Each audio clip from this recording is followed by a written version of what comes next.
Hi, everyone. This is Tatiana Judiez. I am hosting Thrive and Shine. This is a podcast dedicated to women and men in this world who shine their light, who lead with consciousness and authenticity, and who really find a way to embody their magic through their work and their lives. And so every week I have a beautiful guest. And this week I have Sarah Wheeler. Sarah Ashley Wheeler. Sorry. Yes, I tend to switch names around. I do that all the time. It's the biggest joke around me. So I'm so sorry, Sarah. But Sarah is a beautiful activator. She is a queen of light. She is actually a global online intuitive mentor and energy queen.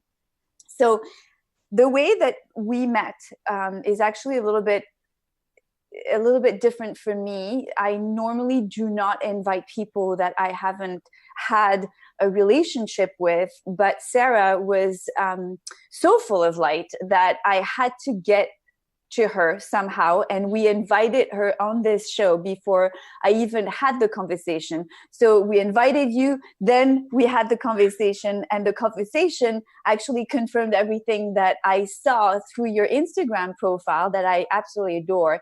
And so that's why you're on the show, is because you really do shine the light that you talk about on your Instagram. So Sarah, welcome. Thank you. Thank you for having me here. I'm so excited. Yeah, thank you so much for joining us. So you have a profile that is intriguing, in that with the women that I serve in this capacity, in the guidance, advising capacity in the business world, we tend to look upon the spiritual world as very woo-woo, and some of these beautiful women have a little bit of an issue connecting to the woo-woo-ness, I would call it, yeah. in some of the work that there is out there, right? I mean, for me, it has taken time for me to really find my way through this spiritual world, and it is a world that I completely embrace and completely love and work with and teach the women I work with to develop faith and develop also their own intuition, and develop a kind of a trusting guidance to be able to rely on this world for themselves. So I would say that had I seen your profile 5 years ago, I would have been like, oh my God, so not. And today I'm like, oh my God, I have to bring her in, because this is the kind of person that I want to surround myself with, and who will likely add so much light and so much value to not only my world, but to all of the women that I want to serve in the world of business. Mm-hmm.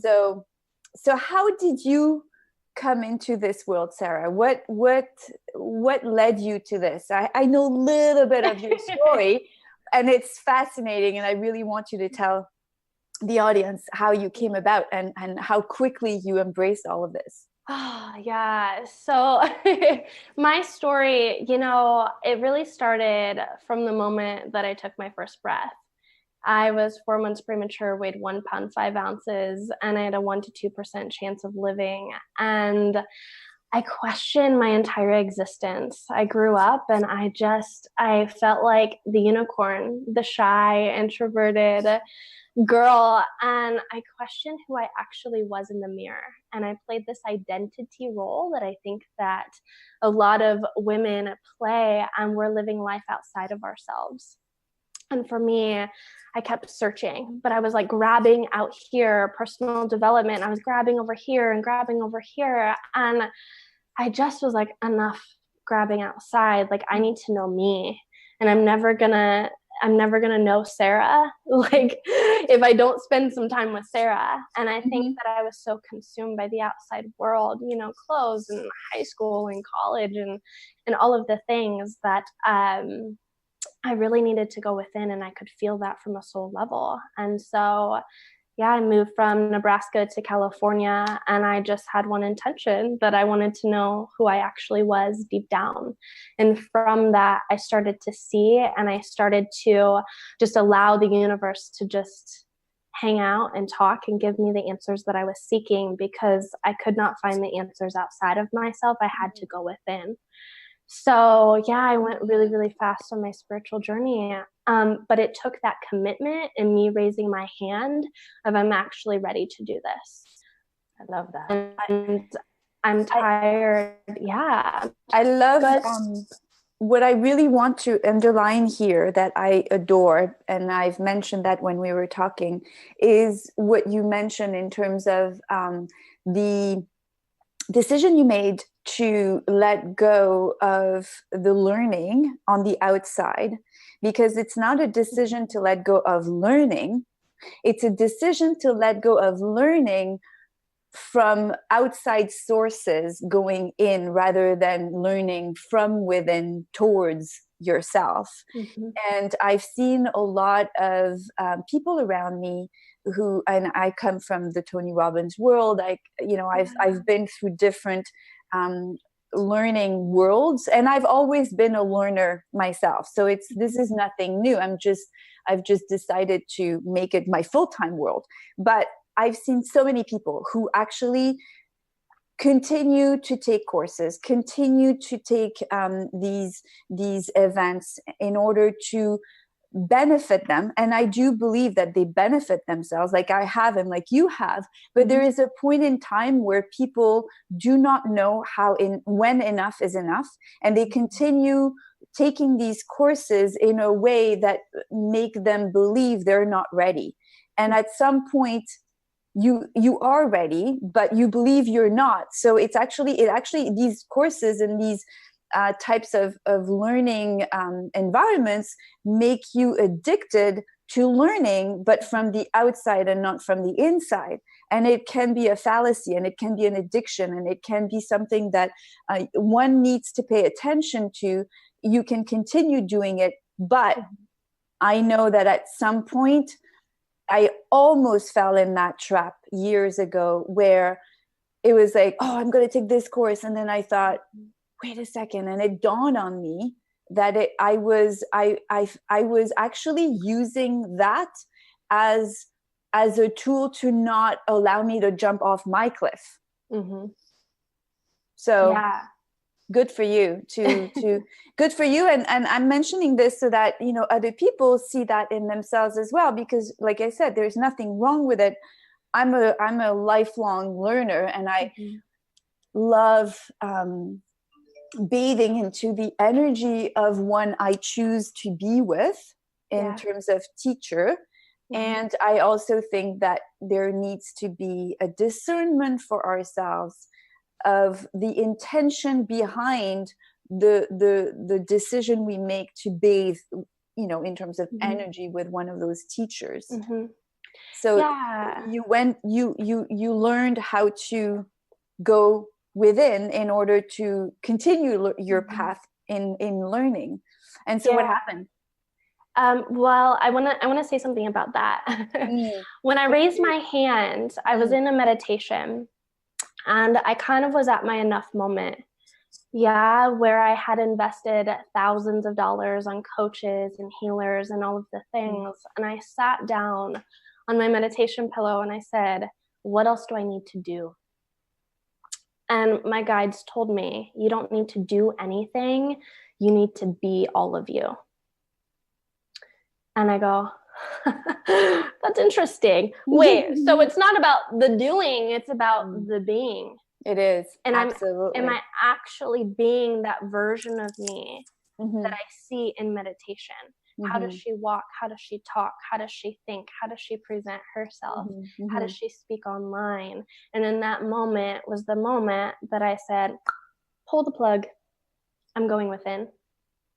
And that's really an example of leadership, in my opinion, because as I always say and underline, it's not what you do as a leader, it's who you are first and foremost. What you do comes after.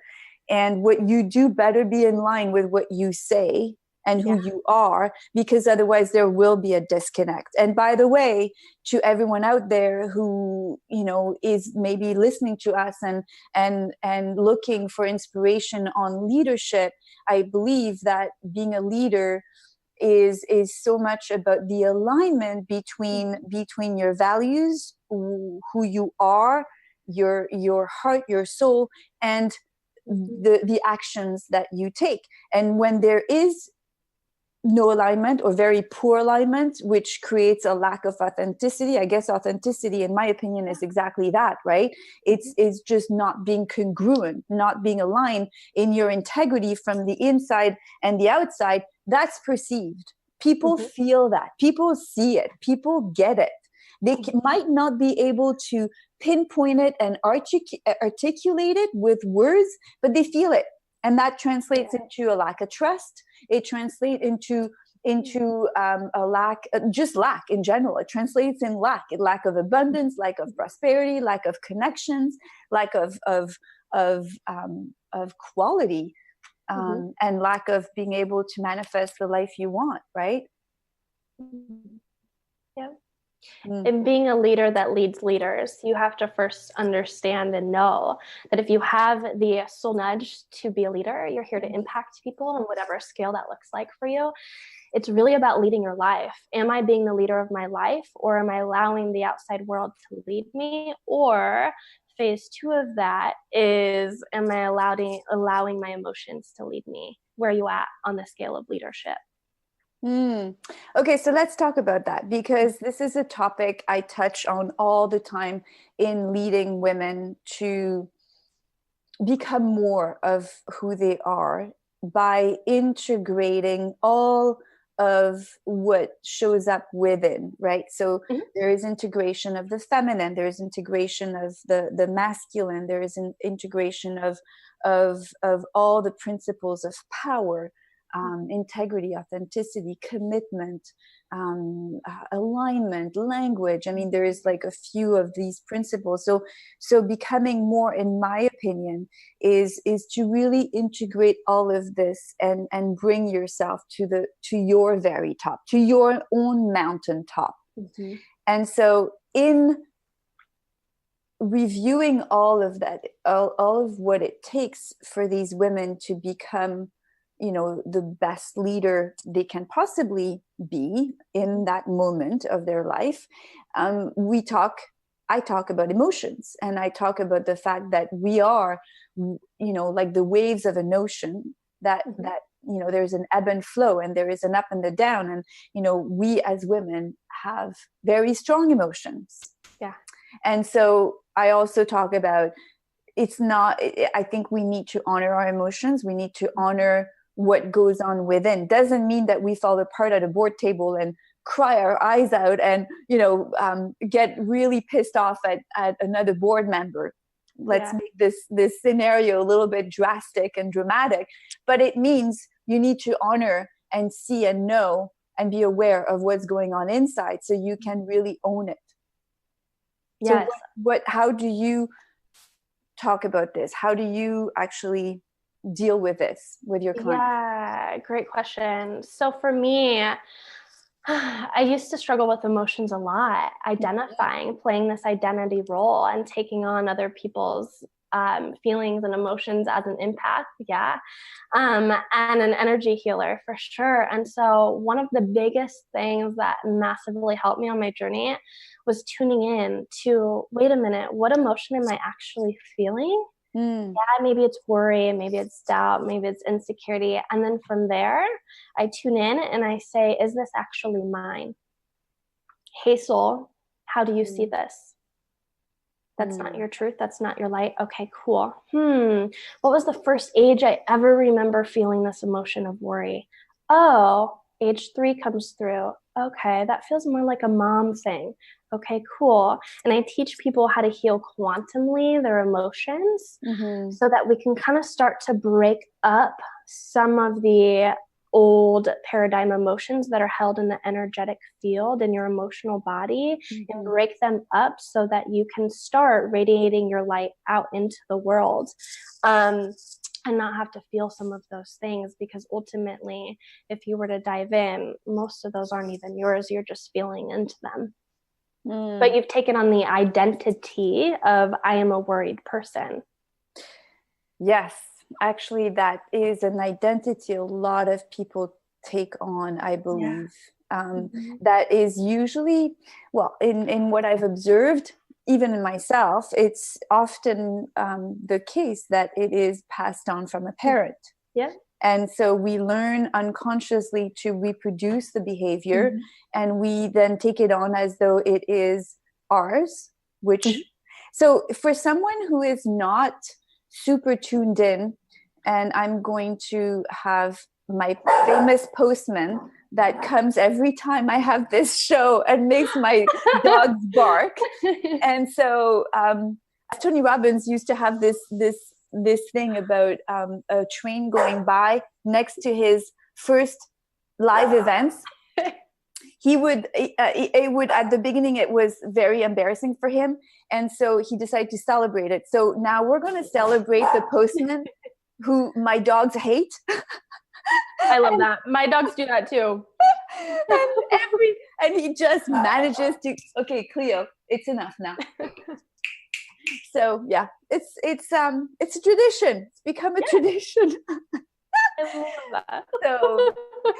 So we have celebrated the postman today. Yay! So yeah, so for how would you suggest to teach women or people in general who are not used to tuning in so easily to their emotions, to themselves? What would you suggest? What would you say? So first, I would kind of adopt this curiosity, mindset or energy of like, oh, like I just want to know, essentially, if you feel a negative emotion, instantly feel that. Like if you're going through a downward spiral on the emotional scale, just get curious. Oh, okay, let me just stop and breathe consciously and be like, okay, cool. What is this I'm actually feeling? Oh, it feels a little bit of insecurity. Okay. Do I feel like that's mine? And for me, I talk to my soul a lot. I get a lot of guidance from soul. I teach people how to tap into their soul. And so I always say, ask your soul, hey, soul, what can you tell me about this emotion? And feel into that. And then what I like to do is identify, okay, where am I feeling this insecurity right now in and around my body? And oftentimes you'll feel a heaviness kind of here or kind of out here or in your stomach area. Oh, that's where I'm holding it. Okay, cool. Well, maybe this is just saying goodbye. I'm ready to leave. Like that's why it pops up essentially, right? And so what I have people do is I have people connect to the light, love or above energy, which is just cosmic energy. And I just say, hey, could you just shine some light on that area, bring in some white energy into where you feel that gut, that insecurity, and can you just shift it out and shift it out and shift it out? And instantly people will just be like, oh my God, I feel so light. So oftentimes I usually say on a scale of 1 to 10, how confident do you feel right now? Someone may say a 3. Like, okay, cool. Well, where do you feel that in and around your body? Oh, I feel it kind of up here or here or whatever. And I have them identify with where that's at. But man, you got to have curiosity. You got to just get curious about what's actually going on. I love that. That's such a powerful concept to remain curious. And I feel that so many of us unconsciously assume so much, right? We assume so much out of ourselves. We're not curious enough with ourselves, taking on all these people's emotions, taking on patterns and beliefs that we've inherited from our parents. And also we are not curious enough, I believe, with others, in like intimate relationships with our children or our spouses, partners. we bring in a history from the past, and we bring in triggers, and we bring in assumptions. And if we're not curious, we might miss completely what's going on, not only for ourselves, but for the other, right? And we just get upset, boom, it's like a spark, and then we repeat the same pattern, and then we get caught into this web. Yeah. I often remind myself, I set reminders on my phone a lot, at least 10 times a day, and I tune into the next version of myself. But what I want to say is, if everything is actually for your highest good, and you're struggling with maybe some wonky energy or some lower vibes in a relationship, what I like to do is, if I'm struggling in my relationship, with my partner, I often tune in and just ask, what's the emotion going on right now? What's the trigger? Why am I triggered? What's actually going on? And it's usually a wound from childhood. And I instantly bring in that white light, and I clear and transmute it. And then boom, the entire energy is just dissolved. But I usually take myself out of the situation and just say, hey, babe, I'm going to go meditate for just a second. And I'll go into the spare bedroom, I'll put on some music, and I'll really dive in. And then by the time I'm done, it takes like 5 minutes, and I walk out, and the entire energetic situation is completely gone. How does he view that? So he's actually not into the spiritual community. Yeah, that's so interesting, right? Yeah, my man is like that as well, and I don't even want to know what he thinks of it. It's not, I know what he thinks of it, but it's interesting that we, being so spiritual, align with non-spiritual partners, and that is possible. I think it just takes an openness to remain non-judgmental about the fact that, we might not have the same beliefs right now. It doesn't mean that we won't have eventually the same beliefs.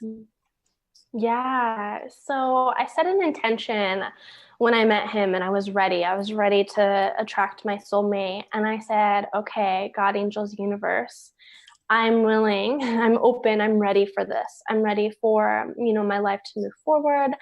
And I set a very clear intention that my partner, that whoever this person was in the world, that I was going to remain true to me. All of the work that I did to find myself, I was not going to lose that. And I was going to be an open book. So the first night we met, we sat on the dock for 8 hours, and I was telling him about the stars and energy work. And often, he's an electrician, ironically, so he understands energy. He works with energy. He manipulates energy just in a different way. So how ironic is that? But when I stayed true to me, I set the intention that every next level that I went up consciously in my spiritual journey, that he automatically got to upload the codes from.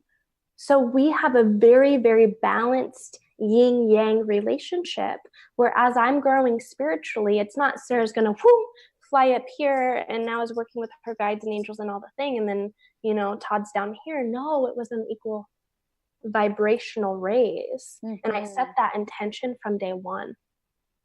I love that. And that can be a great source of inspiration as well to a lot of people listening to us, because it's so easy to blame the other one and say and think or feel, why is that person not of the same belief? Why is that person, not on my boat in terms of living this truth? And I think it's very possible to be in a loving relationship while not specifically sharing exactly the same beliefs on everything, as long as there is respect and also an intention for us to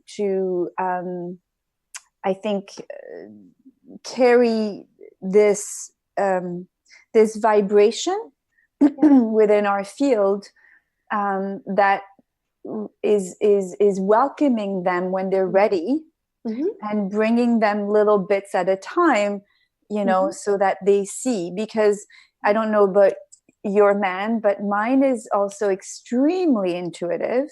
Yeah. And so he doesn't think any of that. That to him, it's like, that's normal to be so intuitive.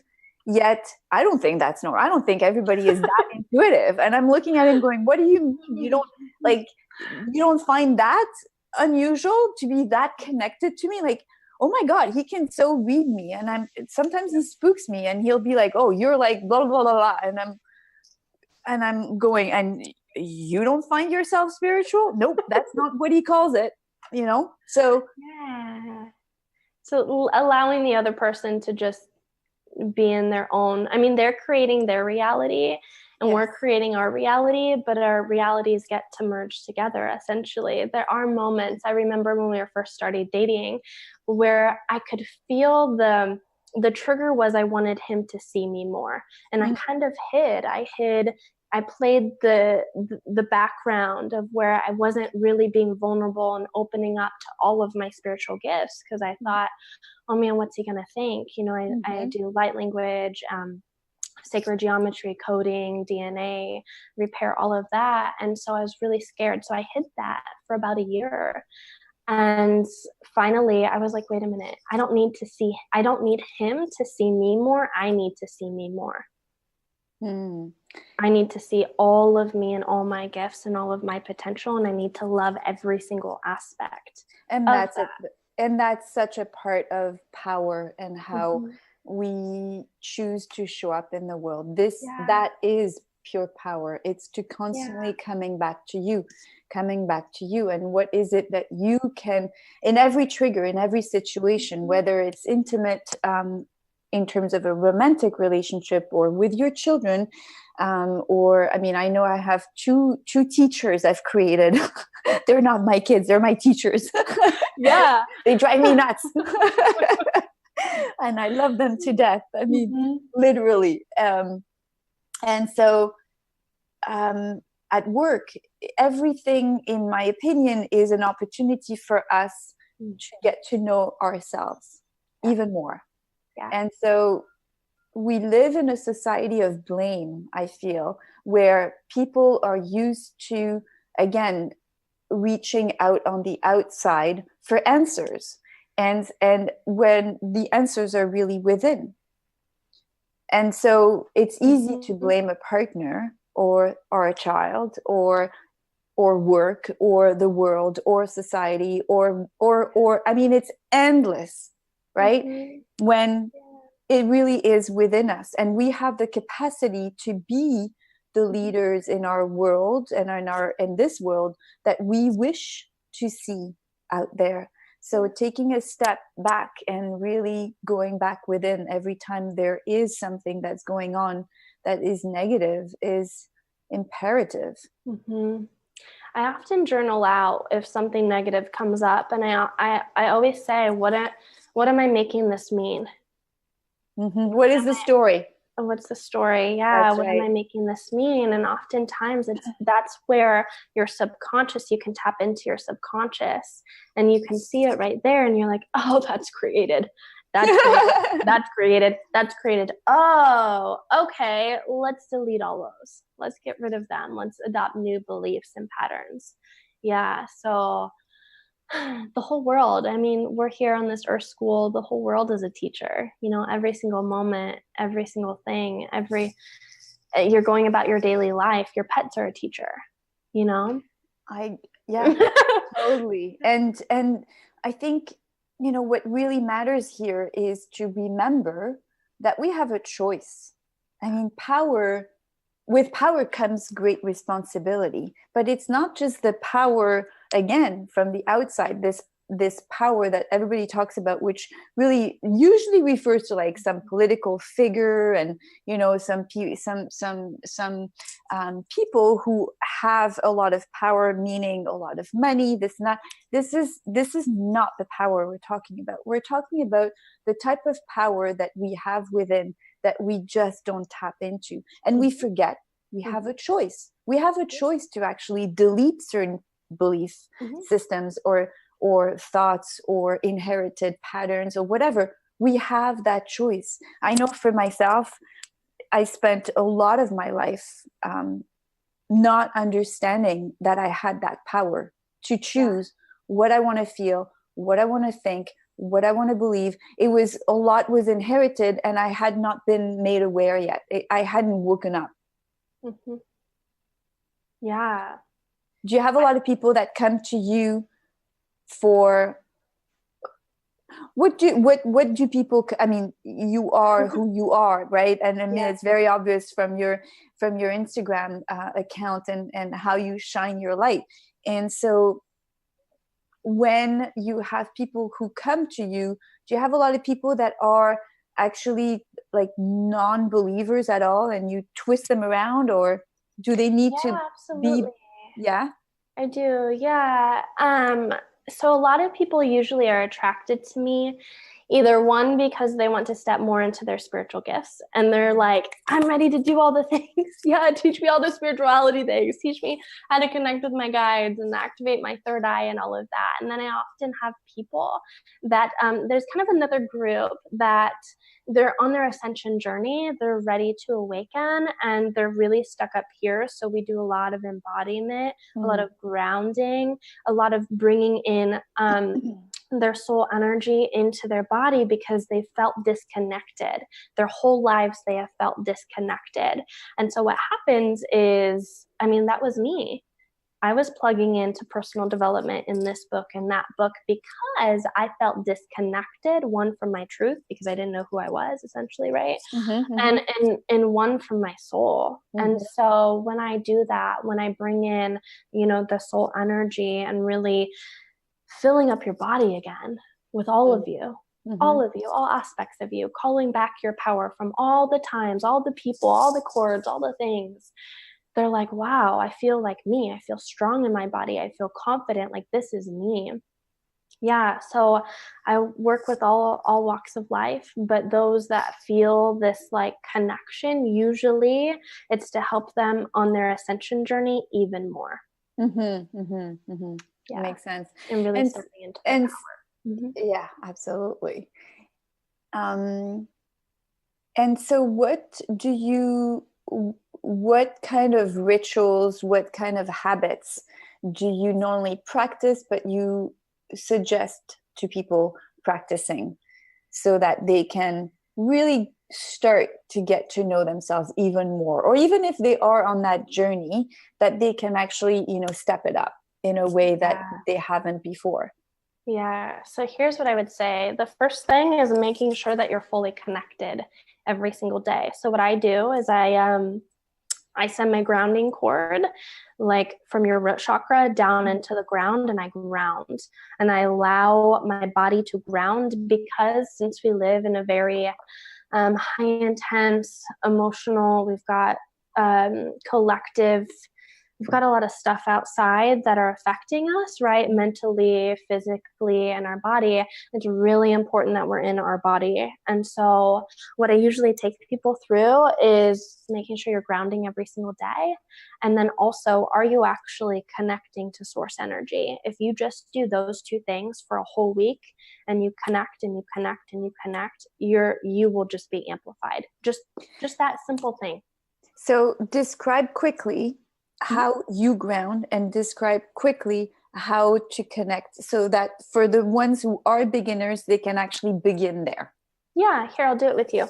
So if you want to close your eyes, place your hand on your heart, take a big, deep breath in and out, and in and out. And I want you to take your awareness about 300 feet above your head. And I want you to start pouring in some liquid white light in through the crown of your head, almost like you have a sunroof on your head, and you're just going to open that sunroof. Good.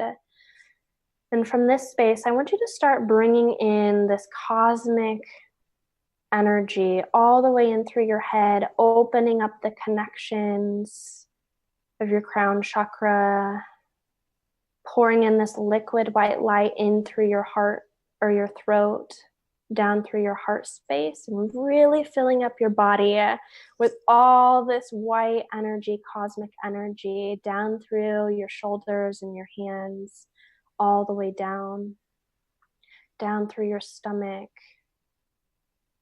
Good. And bringing in this liquid white light even more, all the way down through your hips and your thighs, fully being connected to all things. Bring this energy all the way down through your legs and your knees, just all the way down through your feet. Good. And just like a trampoline, send that cosmic white energy down into the ground too. Good. Like a trampoline, bring in some earth energy in through your feet. And feel this for just a second. Feel your feet on the ground, setting your intention. I'm going to ground. I'm going to connect to the support of all things. Good. And bring in this earth energy, whatever color it is for you. It's perfect. Bring it in through your feet and your knees and your hips and your root chakra and your sacral and your solar plexus. And just breathe here for just a second. Feel your body connected to above and below. Good. Feel your vibration raising and amplifying as you're connected, allowing and setting the intention that both cosmic energy and earth energy run throughout the day. Take a big deep breath in and out, and open your eyes. That's what I do. That's so simple. I mean, we can do this every day, and that's what we need to do in order to make sure that we are this conduit. I mean, that your men would totally understand. Yeah. We are a right, for energy and vibration, light and anything. And so we create those waves of energy outside of us, and people feel that. Mm-hmm. Mm-hmm. Yeah, so when I step my feet on the ground in the morning, that's the first thing I do. I'm always consciously connected. And throughout my day, if I find myself kind of going a little low energy, I'm like, I'm too up here. Let me ground. And that will actually increase your vitality and your energy, just grounding.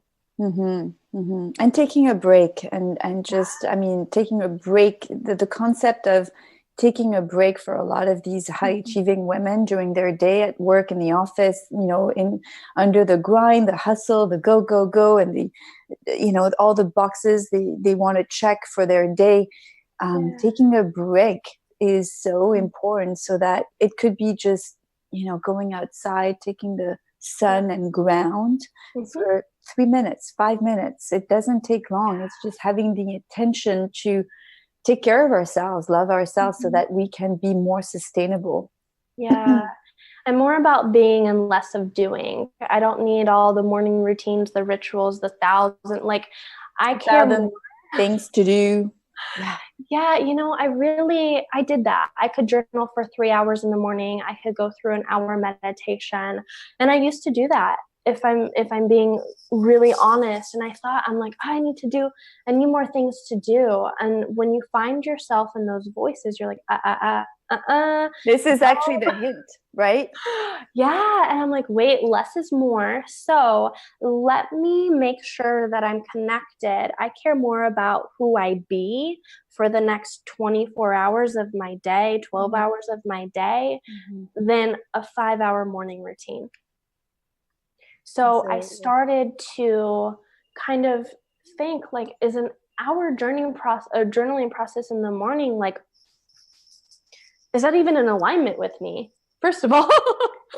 I love that, because I'm often asked, you know, what are your rituals and what do you recommend? And yeah, I feel like there is so much information out there in terms of, you know, the what is it called? There's this one thing about the morning, the morning, miracle morning, and it's like also fitting into another box. So in order to be miraculous, you need to do all those things. I mean, I'm not taking it down, but I'm just saying, discern what's right for you. You know, like I don't want to be, and also it varies for me. I mean, it's not like I love variety, and I don't like to feel like I have to do something every morning exactly the same way. And it also, we need to remain flexible and adaptable. So if one morning perhaps I'm waking up and I have a full house, well, it's not like I'm going to be able or wanting to just go into my bubble and meditate for an hour and then journal for another hour. And no, I have guests, I have my family with me, I want to connect with them. So I'll go in and I'll have a coffee after I have my lemon water, and I'll just be enjoying the moment with them. And then I'll go off on my own, and then, maybe do a little bit of reading, or ask myself, like, the connecting and the grounding is vital. Yeah.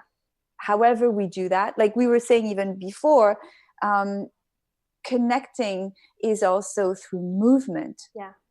I love moving and working out and going outside and taking my dogs for a walk, or it doesn't mean that it has to be through meditation, right? Dancing.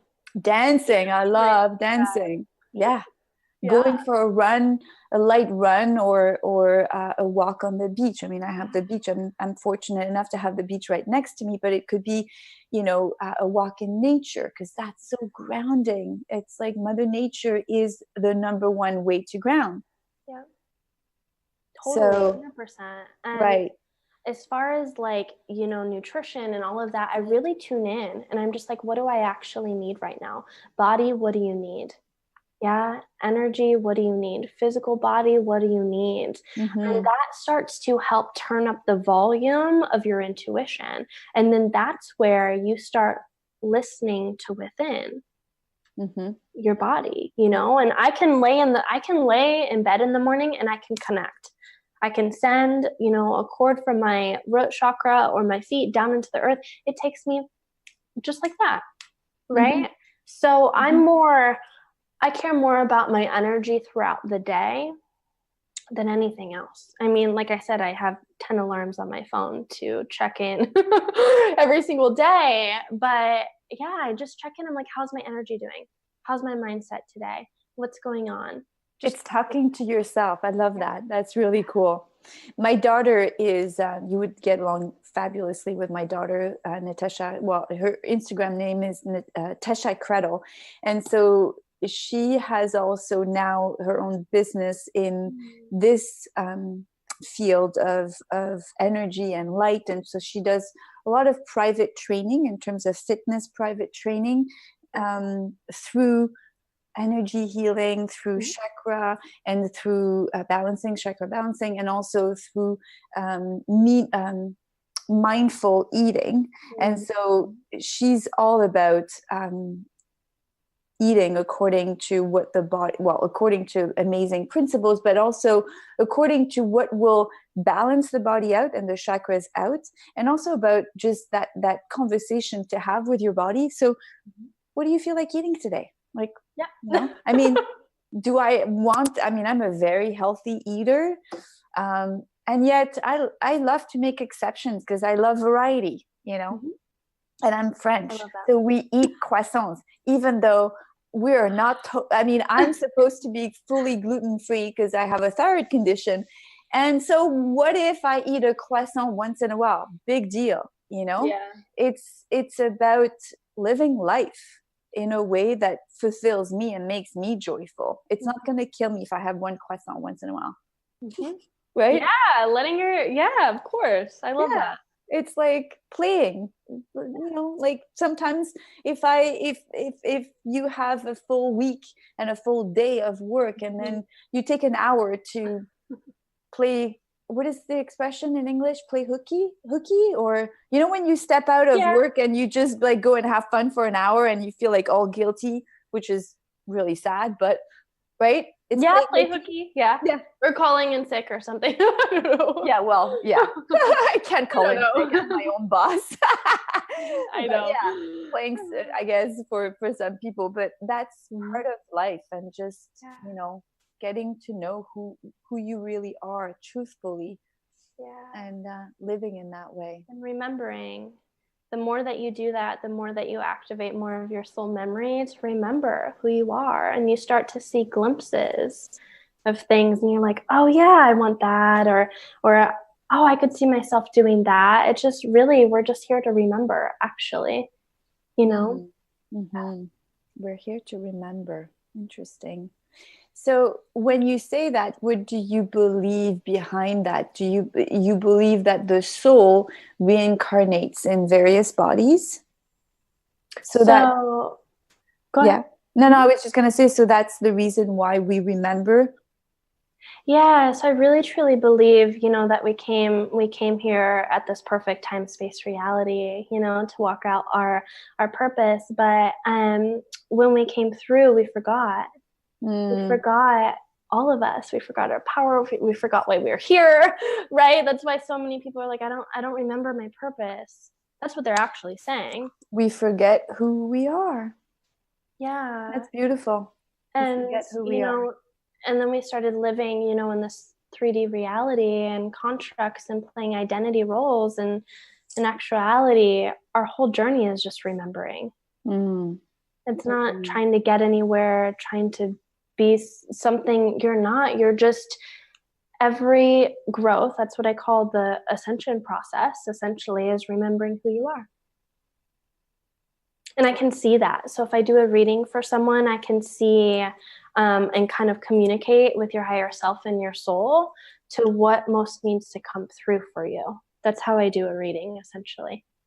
I love that. That's beautiful. Remember who you are, because I feel it makes it a little bit more palpable to reach our truth. Is like, it's not something we actually create. It's already in us. We just forgot. Yeah, that's it. So let's just remember who we are. Yeah.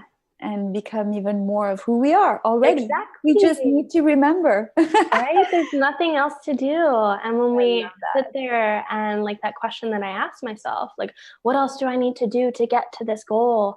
Wait a minute. Remember who you are, Sarah. Remember you're worthy and deserving of all of the things that you desire. And anytime you look outside, that's not your truth. Beautiful. Well, I think we need to finish on that, because that is Okay. like just we've Good. already spent, I think it's almost 50 minutes, but it is such a beautiful way to end, to remember who we are. Yeah. So I would ask you one question in light of that. So what is it that you remember each day? What is it that you remember each day? Like, what do I do every single day?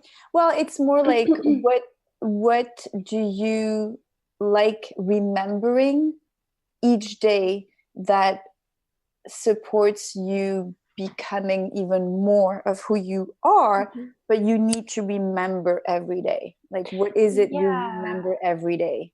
Yeah. So I once did a journal process, and I wrote down, who am I actually? Who is Sarah Ashley? And I wrote down all of the things. It was a list of like 100 things. And I'm like, is that all I can think of? This label and this and this and this. Who am I actually behind that?